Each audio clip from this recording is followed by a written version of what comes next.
দেখুন আল্লাহ তাআলার কত আসলে মায়া মহব্বতের কুদরতের একটা বিষয়। এখানে বড়দের সবার মিলে খাবার দেওয়া হয়েছে, কিন্তু উনার 4টা বেবি আছে মাশাআল্লাহ, বাচ্চারা খাচ্ছে বিদায় উনার মা খাচ্ছে না।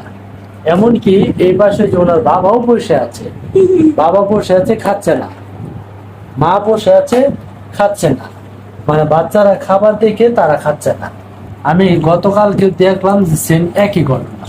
এই ঘটনা কি, খাবার দিলাম একসাথে সবাই মিলে খাবে, কিন্তু বাচ্চারা মা বাবা খায় না, কারণটা কি? তারপরে কিছুক্ষণ পর দেখলাম যে বাচ্চারা যতক্ষণ পর্যন্ত পেট না ভরলো ওরা খেয়ে দিয়ে শেষ করে ওরা সাইড হলো, যখন অল্প একটু খাবার রয়েছে তখন দেখি যে এই ভদ্র মহিলা খেতে গেল এবং এই ভদ্রলোকও তখন দেখলাম সেও গেল। তখন তারা স্বামী স্ত্রী দুইজন মিলে একসাথে খাবার খেলো।